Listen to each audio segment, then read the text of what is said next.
Fricassee eggs, hard-boiled and fresh eggs, flour, breadcrumbs, salt, nutmeg, pepper.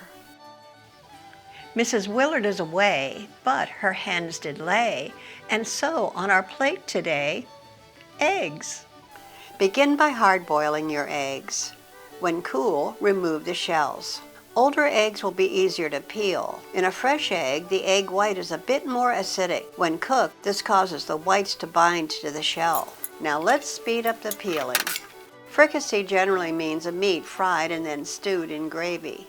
This recipe substitutes eggs for meat. Our eggs will be cooked again in hot lard. Heat the lard over the fire. The temperature needs to reach 325 degrees. Drop in an unpopped kernel of corn. When it pops, you are ready. Dredge or coat your hard-boiled eggs in flour. You can also put them in a small bag filled with flour. That method is more efficient than what I'm showing here.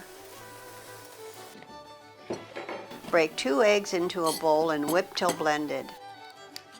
Whisking the eggs mixes in air. That air makes the eggs lighter. Toss your eggshells into the fire or save them for later use in the garden.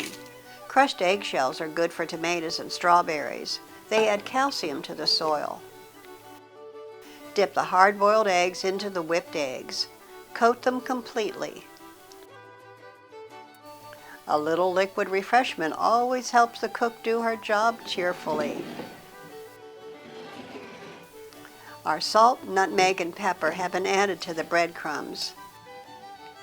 The eggs need to be covered with the mixture. Roll them around, coating them well. Fine breadcrumbs are the best. We're following the original recipe. You can, of course, add other spices according to your taste.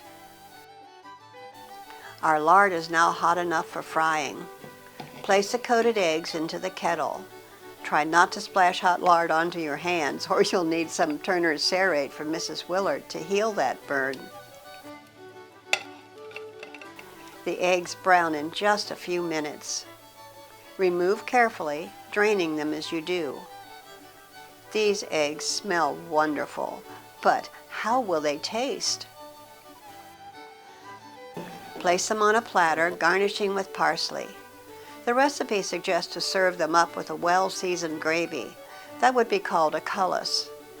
That is gravy mixed with meats, various vegetables, beef stock, and assorted spices. It's simmered and then thickened with flour. I couldn't wait and tried them without the gravy while they were hot. These are delicious. I'll save some for Mrs. Willard. Or perhaps not.